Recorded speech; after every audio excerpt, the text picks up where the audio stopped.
Sorry, you didn't need to see all that. But anyway, I think before I got interrupted there, I think we're looking at this tennis problem where we're actually whacking the ball up here at the maximum height. This person is. Okay. Then they're kind of facing that way.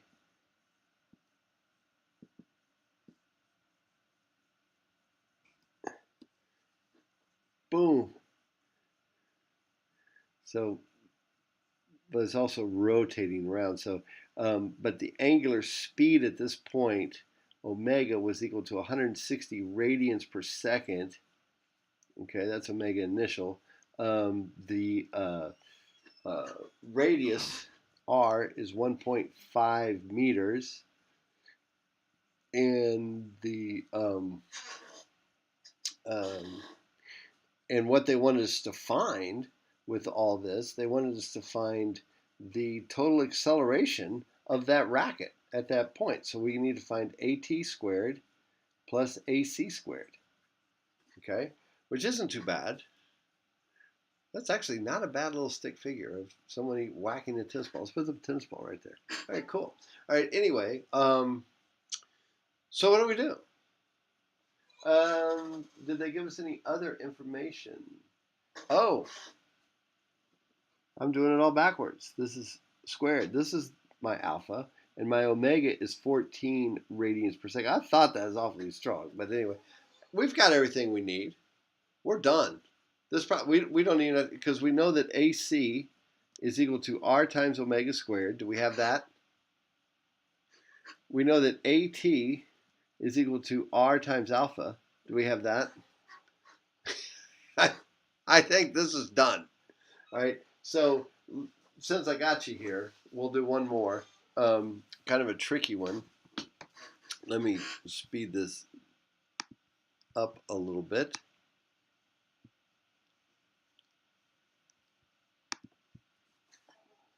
Okay, so it says in a large centrifuge for training pilots and astronauts. By the way, I don't know if you all listen to the radio show Moth. There's a hilarious thing in the science show that they were doing. There's this physicist from MIT who became an astronaut, and he's a character, and he's hilarious. And he's talking about his astronaut training. Anyway, small chain fixed in rigid arm that rotates in a horizontal circle. A trainee riding in the chamber of the centrifuge rotating with a constant angular speed of 2.5 radians per second experiences a centripetal acceleration 3.2 times the acceleration due to gravity. Well, we know that he's going 3.2 Gs. We know what that is. 3.2 times 9.8. That's not hard. And so from this, since he's got this, we know this angular speed and the centripetal acceleration, we can calculate the radius of the thing. That was the deal that they were trying to get us to see. Okay. So in problem 70, here's what they're asking about. They're saying, okay, omega in part 1 is 2.5 radians per second at a nice constant speed.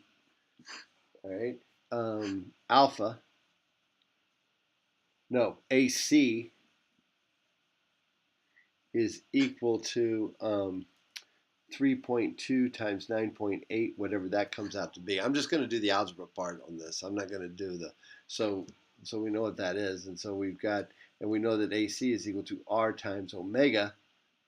So I know that R is equal to 3.2 times 9.8 divided by omega, 2.5.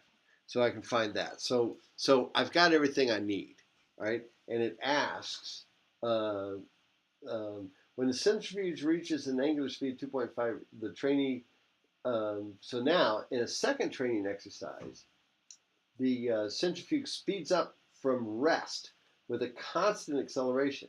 When the centrifuge reaches an angular speed of 2.5 radians per second, the trainee experiences a total acceleration equal to 4.8 times the acceleration due to gravity. How long is the arm of the centrifuge? Well, we found that. That was easy.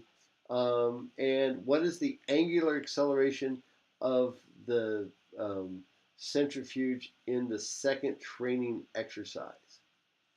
Okay. What is the angular acceleration of the centrifuge in the second training exercise? So here we go. All right, so we know this. We know that when it gets up to omega is equal to 2.5 radians per second. All right, so now we're starting from scratch and it's speeding up. So from the top view, it's starting from scratch and it's going faster and faster and faster and faster, round and round in a circle. And its omega final is equal to this. And we already know that AC is equal to 3.2 times 9.8. And we know that A total is equal to 4.8